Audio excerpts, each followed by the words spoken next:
The next morning was fair, and Catherine almost expected another attack from the assembled party.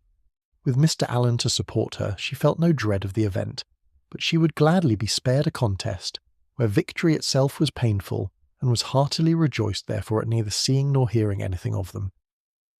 The Tilneys called for her at the appointed time, and no new difficulty arising, no sudden recollection, no unexpected summons, no impertinent intrusion to disconcert their measures, my heroine was most unnaturally able to fulfil her engagement, though it was made with the hero himself.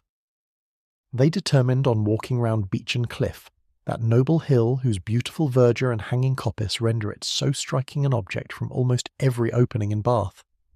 "I never look at it," said Catherine as they walked along the side of the river, "without thinking of the south of France." "You've been abroad then?" said Henry, a little surprised. "Oh, no, I only mean what I've read about. It always puts me in mind of the country that Emily and her father travelled through, in the Mysteries of Udolpho. But you never read novels, I dare say." "Why not?" "Because they are not clever enough for you. Gentlemen read better books. The person, be it gentleman or lady, who has not pleasure in a good novel, must be intolerably stupid. I have read all Mrs. Radcliffe's works, and most of them with great pleasure. The Mysteries of Udolpho, when I had once begun it, I could not lay down again. I remember finishing it in 2 days, my hair standing on end the whole time." "Yes," added Miss Tilney, "and I remember that you undertook to read it aloud to me, and that when I was called away for only 5 minutes to answer a note, instead of waiting for me, you took the volume into the Hermitage Walk, and I was obliged to stay till you had finished it." "Thank you, Eleanor, a most honourable testimony. You see, Miss Morland, the injustice of your suspicions. Here was I, in my eagerness to get on, refusing to wait only 5 minutes for my sister, breaking the promise I had made of reading it aloud, and keeping her in suspense at a most interesting part, by running away with the volume which, you are to observe, was her own, particularly her own. I'm proud when I reflect on it, and I think it must establish me in your good opinion. I am very glad to hear it indeed, and now I shall never be ashamed of liking Udolpho myself. But I really thought before, young men despised novels amazingly. It is amazingly. It may well suggest amazement if they do, for they read nearly as many as women. I myself have read hundreds and hundreds. Do not imagine that you can cope with me in a knowledge of Julius and Louisa's. If we proceed to particulars, and engage in the never-ceasing inquiry of "Have you read this?" and "Have you read that?" I shall soon leave you as far behind me as, what shall I say? I want an appropriate simile, as far as your friend Emily herself left poor Valancourt when she went with her aunt into Italy. Consider how many years I have had the start of you. I had entered on my studies at Oxford, while you were a good little girl working your sampler at home. Not very good, I'm afraid. But now really, do not you think Udolpho the nicest book in the world? The nicest, by which I suppose you mean the neatest. That must depend upon the binding. Henry, said Miss Tilney, you are very impertinent. Miss Morland, he's treating you exactly as he does his sister. He's forever finding fault with me for some incorrectness of language, and now he is taking the same liberty with you. The word nicest, as you used it, did not suit him, and you had better change it as soon as you can, or we shall be overpowered with Johnson and Blair all the rest of the way. I am sure, cried Catherine, I did not mean to say anything wrong, but it is a nice book, and why should not I call it so? Very true, said Henry, and this is a very nice day, and we are taking a very nice walk, and you are two very nice young ladies. Oh, it is a very nice word indeed. It does for everything. Originally, perhaps, it was applied only to express neatness, propriety, delicacy, or refinement. People were nice in their dress, in their sentiments, or their choice. But now every commendation on every subject is comprised in that one word. While in fact, cried his sister, it ought only to be applied to you without any commendation at all. You are more nice than wise. Come, Miss Morland, let us leave him to meditate over our faults in the utmost propriety of diction, while we praise Udolpho in whatever terms we like best. It is a most interesting work. You are fond of that kind of reading? To say the truth, I do not much like any other. Indeed. That is, I can read poetry and plays and things of that sort, and do not dislike travels. But history, real solemn history, I cannot be interested in. Can you? Yes, I'm fond of history. I wish I were too.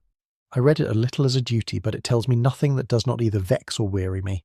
The quarrels of popes and kings, with wars or pestilences in every page, The men all so good for nothing and hardly any women at all. It is very tiresome, and yet I often think it odd that it should be so dull, for a great deal of it must be invention. The speeches that are put into the heroes' mouths, their thoughts and designs, the chief of all this must be invention, and invention is what delights me in other books. Historians, you think, said Miss Tilney, are not happy in their flights of fancy. They display imagination without raising interest. I am fond of history, and am very well contented to take the false with the true. In the principal facts they have sources of intelligence in former histories and records, which may be as much depended on, I conclude, as anything that does not actually pass under one's own observation. And as for the little embellishments you speak of, they are embellishments, and I like them as such. If a speech be well drawn up, I read it with pleasure, by whomsoever it may be made, and probably with much greater, if the production of Mr. Hume or Mr. Robertson, than if the genuine words of Caractacus, Agricola, or Alfred the Great. You're fond of history, and so are Mr. Allen and my father, and I have 2 brothers who do not dislike it. So many instances within my small circle of friends is remarkable. At this rate, I shall not pity the writers of history any longer. If people like to read their books, it is all very well, but to be at so much trouble in filling great volumes, which, as I used to think, nobody would willingly ever look into, to be labouring only for the torment of little boys and girls, always struck me as a hard fate. And though I know it is all very right and necessary, I've often wondered at the person's courage that could sit down on purpose to do it. That little boys and girls should be tormented, said Henry, is what no one at all acquainted with human nature in a civilized state can deny. But in behalf of our most distinguished historians, I must observe that they might well be offended at being supposed to have no higher aim, and that by their method and style they are perfectly well qualified to torment readers of the most advanced reason and mature time of life. I use the verb to torment, as I observe to be your own method, instead of to instruct, supposing them to be now admitted as synonymous. You think me foolish to call instruction a torment, but if you had been as much used as myself to hear poor little children first learning their letters and then learning to spell, if you had ever seen how stupid they can be for a whole morning together, and how tired my poor mother is at the end of it, as I am in the habit of seeing almost every day of my life at home, you would allow that to torment and to instruct might sometimes be used as synonymous words. Very probably, but historians are not accountable for the difficulty of learning to read, and even you yourself, who do not altogether seem particularly friendly to very severe, very intense application, may perhaps be brought to acknowledge that it is very well worth while to be tormented for 2 or 3 years of one's life, for the sake of being able to read all the rest of it. Consider, if reading had not been taught, Mrs. Radcliffe would have written in vain, or perhaps might not have written at all. Catherine assented, and a very warm panegyric from her on that lady's merits closed the subject. The Tilneys were soon engaged in another on which she had nothing to say.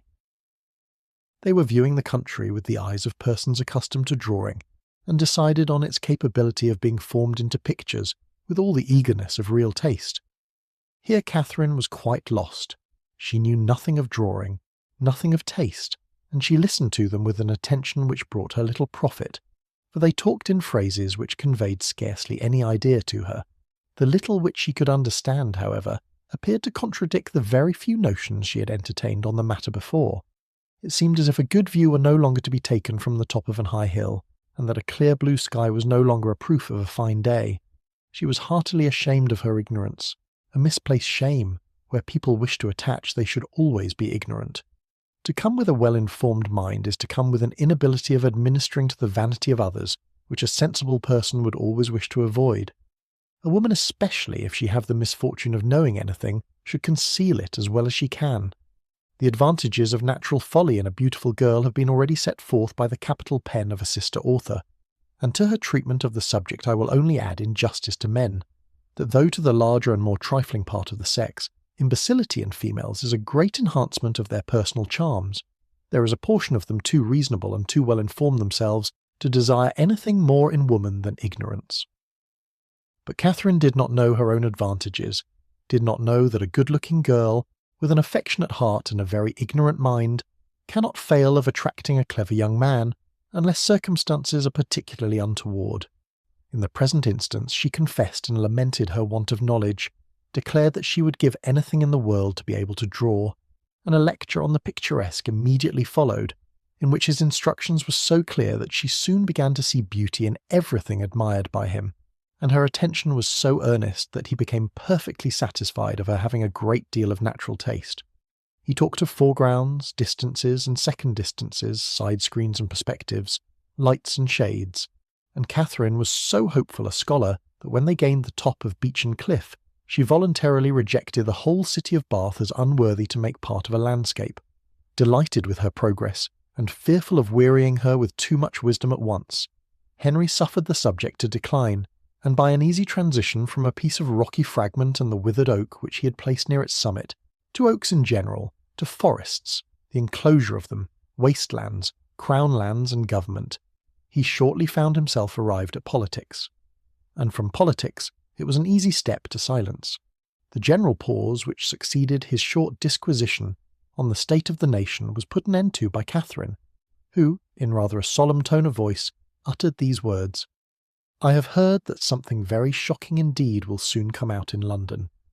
Miss Tilney, to whom this was chiefly addressed, was startled, and hastily replied, "Indeed, and of what nature?" "That I do not know, nor who is the author. I have only heard that it is to be more horrible than anything we have met with yet." "Good heaven, where could you hear of such a thing?" "A particular friend of mine had an account of it in a letter from London yesterday. It is to be uncommonly dreadful. I shall expect murder and everything of the kind." "You speak with astonishing composure, but I hope your friend's accounts have been exaggerated, and if such a design is known beforehand, proper measures will undoubtedly be taken by government to prevent its coming to effect." "Government," said Henry, endeavouring not to smile, "neither desires nor dares to interfere in such matters. There must be murder, and government cares not how much." The ladies stared. He laughed and added, "Come, shall I make you understand each other, or leave you to puzzle out an explanation as you can? No, I will be noble. I will prove myself a man, no less by the generosity of my soul than the clearness of my head. I have no patience with such of my sex as disdain to let themselves sometimes down to the comprehension of yours. Perhaps the abilities of women are neither sound nor acute, neither vigorous nor keen. Perhaps they may want observation, discernment, judgment, fire, genius, and wit. Miss Morland, do not mind what he says, but have the goodness to satisfy me as to this dreadful riot." "Riot? What riot?" "My dear Eleanor, the riot is only in your own brain. The confusion there is scandalous. Miss Morland has been talking of nothing more dreadful than a new publication, which is shortly to come out, in 3 duodecimo volumes, 276 pages in each, with a frontispiece to the first, of 2 tombstones and a lantern. Do you understand? And you, Miss Morland, my stupid sister has mistaken all your clearest expressions. You talked of expected horrors in London, and instead of instantly conceiving, as any rational creature would have done, that such words could relate only to a circulating library, she immediately pictured to herself a mob of 3,000 men assembling in St. George's Fields, the Bank attacked, the Tower threatened, the streets of London flowing with blood, a detachment of the 12th Light Dragoons, the hopes of the nation, called up from Northampton to quell the insurgents, and the gallant Captain Frederick Tilney, in the moment of charging at the head of his troop, knocked off his horse by a brickbat from an upper window. Forgive her stupidity. The fears of the sister have added to the weakness of the woman, but she is by no means a simpleton in general." Catherine looked grave. "And now, Henry," said Miss Tilney, "that you have made us understand each other, you may as well make Miss Morland understand yourself, unless you mean to have her think you intolerably rude to your sister, and a great brute in your opinion of women in general. Miss Morland is not used to your odd ways." "I shall be most happy to make her better acquainted with them." "No doubt, but that's no explanation of the present." "What am I to do?" "You know what you ought to do. Clear your character handsomely before her. Tell her that you think very highly of the understanding of women." "Miss Morland, I think very highly of the understanding of all the women in the world, especially of those, whoever they may be, with whom I happen to be in company." "That is not enough. Be more serious." "Miss Morland, no one can think more highly of the understanding of women than I do. In my opinion, nature has given them so much that they never find it necessary to use more than half." "We shall get nothing more serious from him now, Miss Morland.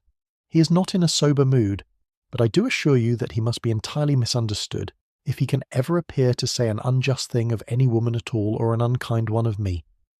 It was no effort to Catherine to believe that Henry Tilney could never be wrong. His manner might sometimes surprise, but his meaning must always be just, and what she did not understand, she was almost as ready to admire as what she did. The whole walk was delightful, and though it ended too soon, its conclusion was delightful too. Her friends attended her into the house, and Miss Tilney, before they parted, addressing herself with respectful form, as much to Mrs. Allen as to Catherine, petitioned for the pleasure of her company to dinner on the day after the next. No difficulty was made on Mrs. Allen's side, and the only difficulty on Catherine's was in concealing the excess of her pleasure.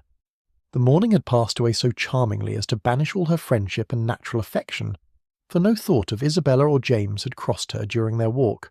When the Tilneys were gone, she became amiable again, but she was amiable for some time to little effect. Mrs. Allen had no intelligence to give that could relieve her anxiety. She had heard nothing of any of them. Towards the end of the morning, however, Catherine, having occasion for some indispensable yard of ribbon which must be bought without a moment's delay, walked out into the town, and in Bond Street overtook the second Miss Thorpe as she was loitering towards Edgar's buildings between two of the sweetest girls in the world, who had been her dear friends all the morning. From her she soon learned that the party to Clifton had taken place. "They set off at 8 this morning," said Miss Anne, "and I'm sure I do not envy them their drive. I think you and I are very well off to be out of the scrape. It must be the dullest thing in the world, for there is not a soul at Clifton at this time of year. Belle went with your brother, and John drove Maria." Catherine spoke the pleasure she really felt on hearing this part of the arrangement.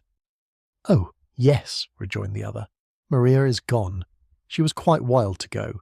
She thought it would be something very fine. I cannot say I admire her taste, and for my part I was determined from the first not to go if they pressed me ever so much." Catherine, a little doubtful of this, could not help answering, "I wish you could have gone too. It is a pity you could not all go." "Thank you, but it is quite a matter of indifference to me. Indeed, I would not have gone on any account. I was saying so to Emily and Sophia when you overtook us." Catherine was still unconvinced, but glad that Anne should have the friendship of an Emily and a Sophia to console her, she bade her adieu without much uneasiness, and returned home, pleased that the party had not been prevented by her refusing to join it, and very heartily wishing that it might be too pleasant to allow either James or Isabella to resent her resistance any longer.